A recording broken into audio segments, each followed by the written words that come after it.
La la la la la la la. Oy, bago ka magkwento ng walang kakwenta-kwenta, Marcian, ay batiin naman natin ang mga yes friend natin na lagi nakatutok, solid na solid. Ang Marby Food Ventures Delivery Team, lagi nakatutok sa atin. Oo, no?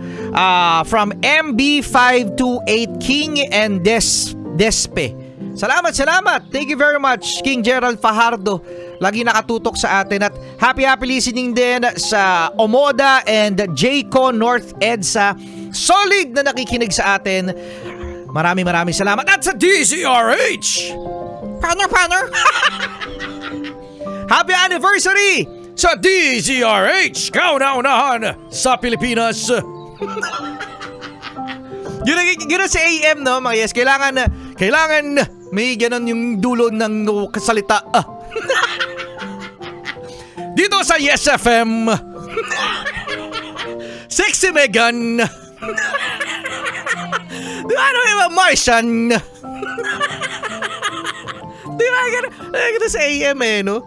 Huwag ka, mamaya baka sa AM ka na. Nag-report, Rico Panyero. Nag-report, Rico Panyero. Happy anniversary, DZRH! Kailangan talaga gano'n ang boses, ano? Kanina nakapaglugaw na ako, Sexy Megan. may palugaw yung DZ. May paitlog. Nga pala, magkakwento ka nga pala. O, diba? Daldal mo. So, ito na nga. Ito na mga bata, ito na mga yes friend. Ang kwento lang kwenta, anong isang araw na pinamagatang ang leon, ang lobo, ang aso at ang pusa. Uy, dami namang hayop yan. Madami. Noong isang araw ay merong hayop na leon, lobo, pusa at saka aso ang nag-agree, nag-usap-usapan na kung sino ang makakakita ng pagkain ay hati-hati tayo. Sabi ni Leon, yan ang gagawin natin. Okay? Hati-hati. Hati-hati silang magkakaibigan kapag meron silang nakita na pagkain. Correct. Share. Share. Kaya naman, nag-hunting sila. At itong si Lobo ay meron nakita na isang usa. Sabi ni Lobo, Leon, aso, pusa, meron ditong usa. Tapos sabi ng pusa, ilan? Usa nga eh. Hindi dalawa, usa. Nya.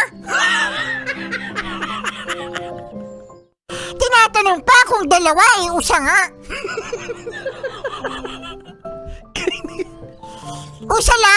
Usa lang, hindi dalawa. Meron dito usa. At ang ginawa niya ay hinabol niya yung usa. Ay, naku. At nahuli ni Lobo itong usa. At ang sabi niya, friend, meron tayong pagkahatian. At ang sabi ni Leon, akin na. Hahatiin natin yan sa 4. Hinati ng Leon ang usa. Hindi na usa. 4 na. 4 na yung usa. 4 na yung usa. Ngayon, sabi ng Leon, sige. Bali meron ditong 4 ha. Itong 4 na ito ay apat na ito ay itong isa ay para sa naghati. Kay Leon. Correct. Ito namang isa ay para sa pinakamalakas. Ay, ako yun na. At itong isa ay para sa hari ng kagubatan. Leon din yun eh. Oo. At itong isa, kung sino ang gagalaw dito, ay mapapahamak. Paano yan? Walang parte yung lobo, yung pusa, at saka yung aso. Galing mo ah. Yun na nga. Sabi ng tatlo, sabi niya, Leon! Paano yan? Yung 4 na yan, wala kami. Tapos sabi ng leon, ulitin ko itong isa ay para dun sa naghati, yung isa ay para sa pinakamalakas, yung isa naman ay para sa hari ng kagubatan, at ang isa naman kung sino ang gagalaw dyan ay masasaktan. Sabi ng pusa kay leon, kapal na mukha mo! Sinabi niya talaga yun? Kapal moks! Sino ang nagsabi sa'yo na ganyan? Pero sabi ng leon, wala kang magagawa. Gusto mo maging siopaw?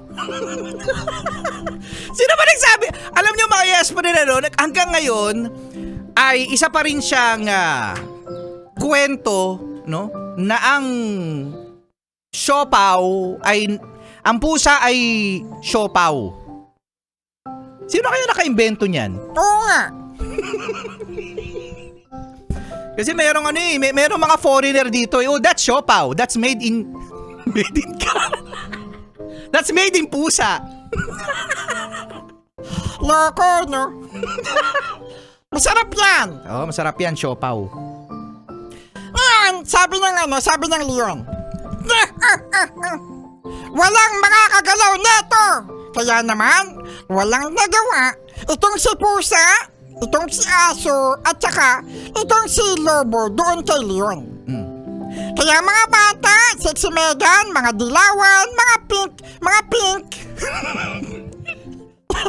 mga DDS at mga pro BBM, ito yung aral natin. Oh, ano yung aral na yan? Ay, tika. Sabi dito, meron talagang mga gumagawa ng batas na sila mismo ang nagbe-bend ng law. Sometimes, we must bend the law to please the people. Bend the law yan. Sexy Megan na. Oy, Chillax 101 na. Solid good morning. Ganda na pa